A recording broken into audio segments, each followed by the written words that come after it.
Yeah కుందేందు తుషారహారధవళా యా శుభ్రవస్త్రావృతాం యా వీణావరదండమండితకరాం యా శ్వేతపద్మాసనాం యా బ్రహ్మాచ్యుత శంకర ప్రభృతిభిః దేవైః సదా పూజితాం సా మాం పాతు సరస్వతీ భగవతీ నిశ్శేషజాడ్యాపహ. ఈరోజు సీతమ్మ అని అనుకున్నాడు, మరి ఇంకా చెప్తున్నాడు. ఈ విధంగా అనుకుంటున్నాడు. ప్రశస్యతు ప్రశస్తవ్యాం సీతాం తాం హరిపుంగవః గుణాభిరామం రామంచ పునశ్చింతాపరోభవత్. మరి ఆ సీతమ్మను ప్రశంసించుకున్నాడు. అదేవిధంగా గుణాభిరాముడైనటువంటి శ్రీరామచంద్రుణ్ణి స్మరించుకొని ప్రశంసించుకున్నాడు. మరలా ఈ విధంగా ఆలోచన చేస్తూ ఉన్నాడు.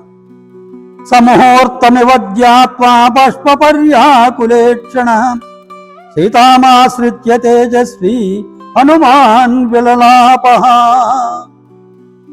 సముహూర్తమివ ధ్యాత్వా బాష్పపర్యాకులేక్షణ, కన్నీళ్లతో మరి నిండినటువంటి ఆ చూపులతో ముహూర్తమివ ధ్యాత్వా క్షణకాలం ధ్యానించి సీతామాశ్రిత్య తేజస్వీ, మరి ఆ సీతాదేవి యొక్క స్థితిని చూశాడు.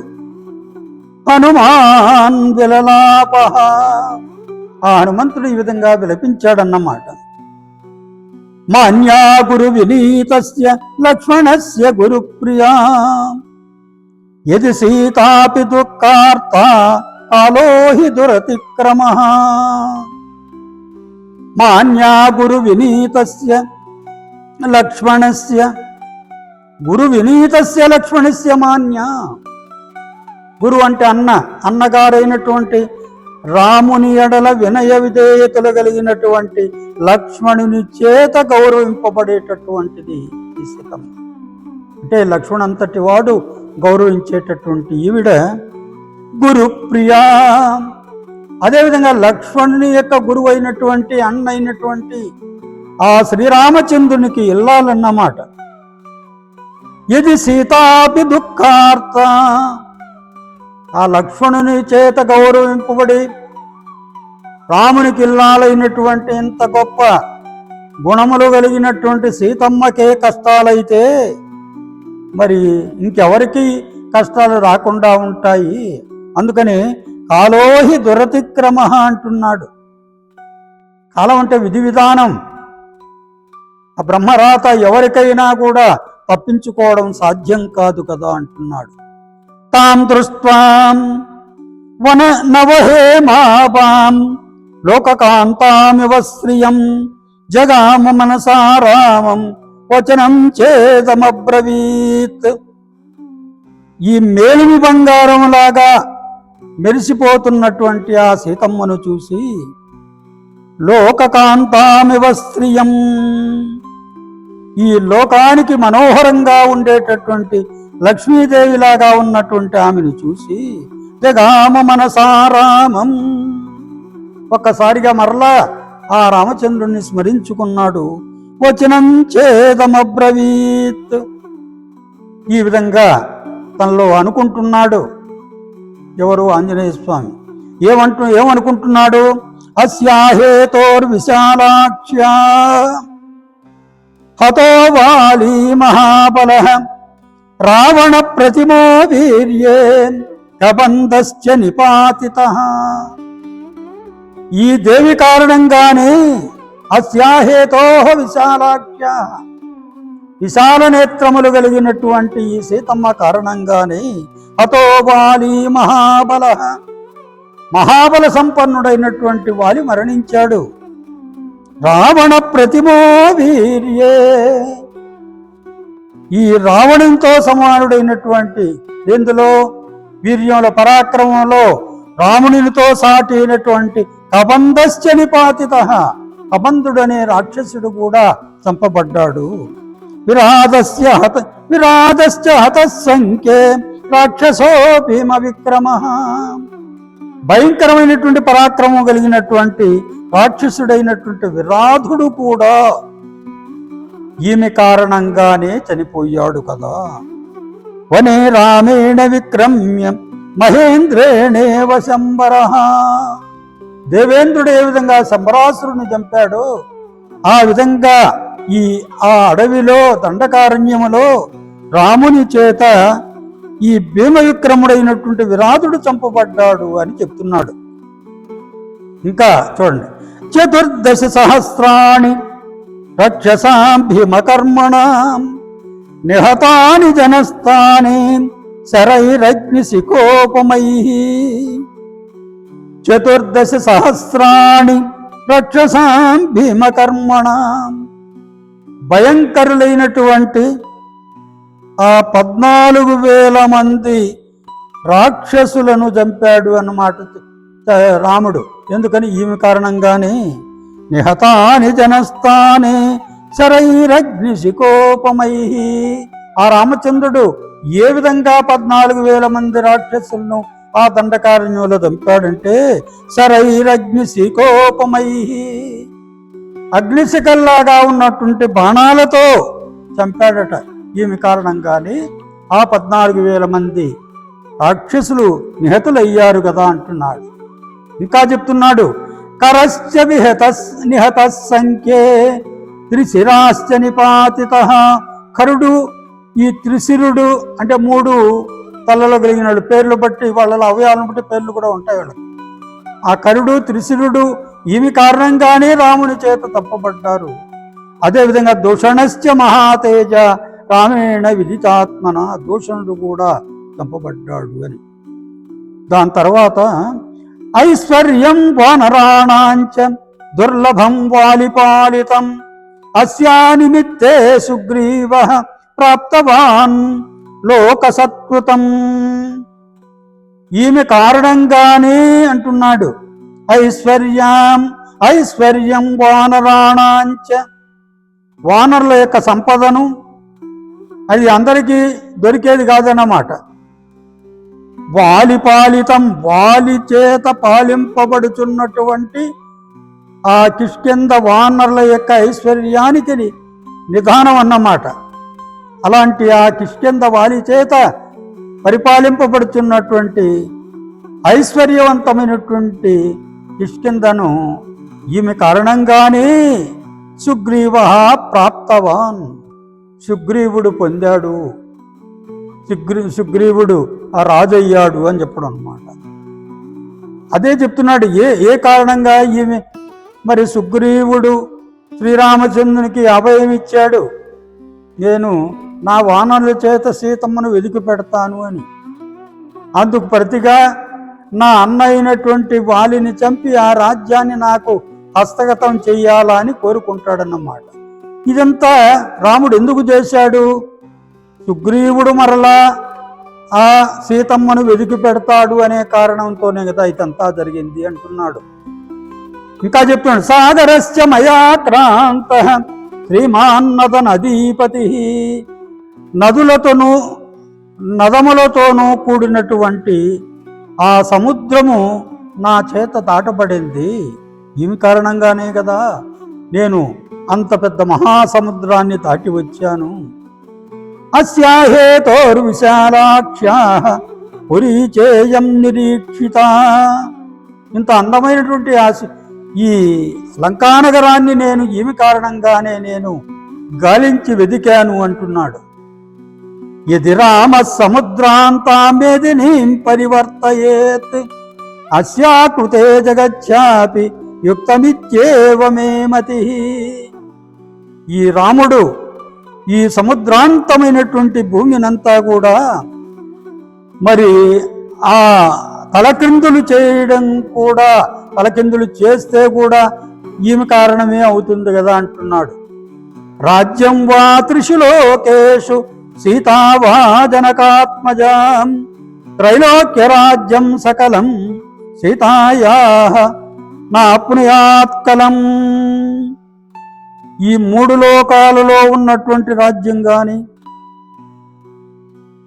సీతావా జనకాత్మజ, త్రైలోక్యరాజ్యం సకలం సీతాయాహ నాప్నుయాత్ అంటే ఇక్కడ మామూలుగా ఏముంటున్నా అంటే ఈ రాజ్యములో ఉన్నటువంటి ఈ రాజ్యాధికారం మరి జనకాత్మజైన సీతాదేవిని పొందుట ఇవన్నీ త్రిలోకాధిపత్యమును సీతాదేవి యొక్క ఔన్నత్యమును అంటున్నాడు.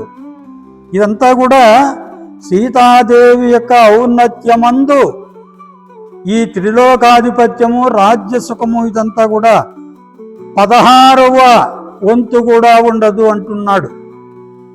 విక్రాంతస్యార్యశీలస్య సంయుగేష్వనివర్తినః స్నుషా దశరథై దీనికంటే ముందు ఇంకోటి చూస్తాం. ఇయం సా ధర్మశీలస్య మైథిలస్య మహాత్మనః మహాత్ముడైనటువంటి మిథిలానగరాధిపతి అయినటువంటి ధర్మశీలుడైనటువంటి ఆ జనక మహారాజుకు సుతా జనక రాజస్య సీతాభర్తృదృఢవ్రత ఈ సీత ఆ జనక మహారాజుకు కూతురు భర్తృదృఢవ్రత అంటున్నాడు. మరి ఇంకా ఏం చెప్తున్నా అంటే ఉత్తితా మేదినీం విద్వా క్షేత్రే హలముకక్షతే ఆ భూమిలో నాగలితో దున్నుతూ ఉంటే నాగేటి చాలులో మరి భూమి నుండి చీల్చుకొని బయటకు వచ్చింది. పద్మరేణుని వైకీర్ణ ఆ పద్మరేణువులు పద్మ పరాగాలతో కూడినటువంటి ఆ శుభై కేదార పాంశుభి అందమైనటువంటి బాగా శుభప్రదములైనటువంటి కేదార పంట పొలాల యొక్క పాంశుభి ధూళి రేణువులతో ఈమె బయటకు వచ్చింది అంటున్నాడు. ఇంకా ఏమంటున్నాడు చూడు, విక్రాంతస్యార్యశీలస్య సంయుగేష్వనివర్తినః యుద్ధాలలో తిరుగులేనటువంటి ఆ విక్రాంతుడైనటువంటి ఆ స్నుషా దశరథస్యైషా ఈమె ఆ దశరథ మహారాజుకు కోడలు అంటున్నాడు. స్నుష అంటే కోడలు. జ్యేష్ఠ రాజ్ఞో యశస్విని పెద్ద కోడలు అన్నమాట. యశోవంతురాలైనటువంటి పెద్ద కోడలన్నమాట దశరథ మహారాజుకు ఈ సీత. ధర్మజ్ఞస్య కృతజ్ఞస్య రామస్య విదితాత్మనః ఇయం సాదయితా భార్యాం రాక్షసీ వశమాగత అంటే ఇక్కడ ఏం చెప్తున్నాడు చూడండి. ధర్మబద్ధుడైనటువంటి ధర్మాన్ని బాగా తెలిసినటువంటి కృతజ్ఞుడైనటువంటి ఆ రామునికి ఆత్మజ్ఞాని అయినటువంటి ఆ రామునికి ఇయం సాదయిత ఈమె ఇల్లాలు భార్య రాక్షసీ వశమాగత ఇలాంటి ఆమె ఈరోజు ఈ రాక్షస స్త్రీల యొక్క వశం అయ్యింది అంటున్నాడు. సర్వాన్ భోగాన్ పరిత్యజ్య భర్తృస్నేహ బలాత్కృతాం అచింతయిత్వా దుఃఖాని ప్రవిష్టా నిర్జనం వనం సాటి లేని మేటి సంపదలతో రాజ్యములో తొలతూగవలసినటువంటి ఈమె ఏం చేసింది? అలాంటి భోగాలను పరిత్యజ్య వదిలిపెట్టి భర్తృస్నేహ బలాత్కృత ఆ భర్త పైన ఉన్నటువంటి ప్రేమ కారణంగా అచింతయిత్వా దుఃఖాని అడవికి వెళితే ఎన్ని కష్టాలు కలుగుతాయోనని దుఃఖించకుండా ప్రవిష్టా నిర్జనం వనం నిర్జనమైనటువంటి వనములో ప్రవేశించి అడవిలో ప్రవేశించింది. సంతుష్టా ఫలమూలేన భర్తృ శుశ్రూషణీరత ఆ రామునితో పాటు రామలక్ష్మణులతో పాటు అడవికి వచ్చింది కదా. అడవిలో సంతుష్టా ఫలమూలేన కందమూలాదులతో తృప్తి చెందింది. భర్తృ శుశ్రూషణీరత భర్తకు సేవ చేస్తూ ఉండిపోయింది. యా పరాం భజతే ప్రీతిం వనేపి భవనేయత ఈ అడవికి వచ్చినా కూడా ఆ రాజభవనంలో ఎంత సౌఖ్యాన్ని అనుభవించిందో అలాంటి సంతోషాన్ని అడవిలో కూడా ఆమె అనుభవించింది. ఇమాంతు శీల సంపన్నాం ద్రష్టుమర్హతి రాఘవ రాఘవేణ ప్రమతితాం ప్రపామివ పిపాసిత. ఈ రావణేన ప్రమతితాం, రావణుని చేత తీసుకురాబడి ఈ విధంగా బంధింపబడినటువంటి ఈ శీల సంపన్నురాలైనటువంటి ఈ సీతను ద్రష్టుమర్హతి రాఘవ, రాఘవుడు రాముడు చూడడానికి అర్హుడు అంటున్నాడు. ఏ విధంగా అంటే ప్రపామివ పిపాసిత. ప్రప అంటే చలివేంద్రం, బాగా దప్పిక కొన్నవానికి చలివేంద్రం ఏ విధంగా కనపడుతుందో, ఆవురావురు మట్టి చలివేంద్రానికి వెళ్తాడో ఆ విధంగా ఈ సీతమ్మను మరి చూడాలని తపరపడుతూ ఉన్నాడు కదా. చాలా కాలం నుంచి సీతమ్మను ఎడబాటుతూ ఉన్నాడు కాబట్టి ఆ సీతమ్మను చూడడానికి రాముడు అర్హుడు అంటున్నాడు. అస్యానూనం పునర్లాభాత్ రాఘవ ప్రీతిమేష్యతి. ఈమెను మరలా అతడు చూస్తే ఆ శ్రీరామచంద్రుడు సంతోషిస్తాడు. రాజా రాజ్య పరిభ్రష్ట పునఃప్రాప్యేవ మేదిని. రాజ్యము నుండి భ్రష్టుడైనటువంటి రాజు ఆ రాజ్యాన్ని పొందితే ఎంత సంతోషిస్తాడో ఆ విధంగా ఈమె దగ్గరికి వచ్చి ఈమెను చూస్తే అంత సంతోషిస్తాడు అని అంటున్నాడు. నైషాపశ్యతి రాక్షస్యో నేమాన్ పుష్ప ఫలద్రుమాన్ ఏకస్థ హృదయానూనం రామమేవానుపశ్యతి. ఈమె రాక్షస స్త్రీలను చూడడం లేదు, ఈ ఫలపుష్పాలతో కూడినటువంటి చెట్లను చూడడం లేదు. ఏకస్థ హృదయానూనం, ఒకే వ్యక్తిని మనస్సులో పెట్టుకుని ఉన్నది. ఆ వ్యక్తి రామమేవానుపశ్యతి, ఆ వ్యక్తి రాముణ్ణే తన మనస్సులో తలుచుకుంటూ ఉంది. ఇక్కడ ఉన్నటువంటి ఆ రాక్షస స్త్రీలను చూడడం లేదు, ఫలపుష్పాదులతో మరి బాగా ఉన్నటువంటి చెట్లను చూడడం లేదు. తన యొక్క హృదయంలో ఒక రాముడు మాత్రమే ఉన్నాడు అన్నట్టున్నాడు. భర్తానామ పరం నార్యాః భూషణం భూషణాదపి. నార్యాః స్త్రీకి భర్త అనేవాడు భూషణాల కంటే కూడా అందమైనటువంటి ఆభరణం లాంటి వాడట. ఏ విధంగా భూషణాల్లో భూషణం లాగా ఈ స్త్రీకి భర్త లాంటి వాడు అంటున్నాడు. ఏషాతురహితా తేన భూషణార్హాన శోభతే, అంటే భర్తే భూషణం లాగా అన్నమాట. అందువల్ల ఏమంటాడు, ఏషాతురహితా తేన, ఆ శ్రీరామచంద్రుడు లేనందువలన భూషణార్హాన శోభతే, భూషణాలు ధరించాలనుకున్నా కూడా ఆమె శోభించుటలేదు అంటున్నాడు. ఇమాం మస్తకేశాంతాం శతపత్ర నివేక్షణాం సుకార్హాం దుఃఖితాం దృష్ట్వా మమాపి వ్యతితం మనః. నల్లని కురులు కలిగినటువంటి శతపత్ర నివేక్షణం అంటున్నాడు. ఈ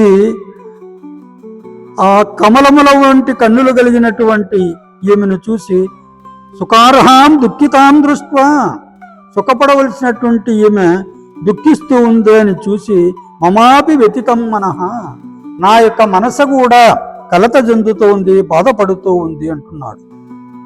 క్షితిక్షమా పుష్కర సన్నిపాక్షి యా రక్షత రాఘవ లక్ష్మణాభ్యాం సా రాక్షసీభిః వికృతే క్షణాభిః సంరక్ష్యతే సంప్రతి వృక్షమూలే. క్షితిక్షమా పుష్కర సన్నిపాక్షి, క్షితిక్షమ అంటున్నాడు. భూదేవి వంటి ఓర్పు కలిగినటువంటిది సీతమ్మ. పుష్కర సన్నిభాక్షి అంటున్నాడు. పద్మపత్రముల వంటి శ్రేష్టములైనటువంటి కన్నులు గలది ఈ సీతమ్మ.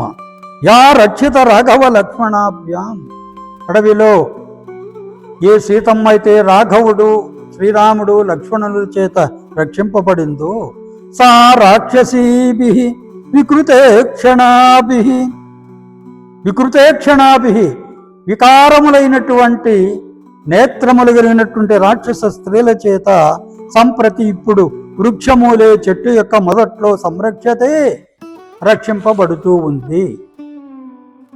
ఇత్యేవమర్థం కపిరన్వవేక్ష్య సితేయమిత్యేవ వినిష్టబుద్ధి సంసృత్య తస్మిన్ విషసాద వృక్షే బలిహరీణాం వృషభస్తరస్వీ. చూడండి, ఇత్యేవమర్థం కపిరన్వవేక్ష్య, ఈ విధంగా ఈ విషయంతా కూడా చూసి వానరుడు చూసి పరిశీలించి సీతేయమిత్యేవ నివిష్ట బుద్ధి, ఖచ్చితంగా ఈమె సీతేని ఒక దృఢ నిర్ణయానికి వచ్చాడన్నమాట. సంసృత్య తస్మిన్, ఆ సీతాదేవిని బాగా పరిశీలించి నిషసాద వృక్షే, ఆ చెట్టు పైన కూర్చున్నాడు. బలిహరీణాం వృషభస్తరస్వి, అంటే మహావీరుడు కపిశ్రేష్ఠుడు అయినటువంటి ఆ హనుమంతుడు సీతని నిర్ణయించుకున్న తరువాత ఇంకొక చెట్టు పైకి ఎక్కి మరొక చోట చూడవలసినటువంటి అవసరం లేదనుకొని బాగా ఆ చెట్టు పైనే ఉండిపోయాడన్నమాట, కిందికి దిగలేదు అని మనం అర్థం చేసుకోవాలి. హరి ఓం తత్సత్.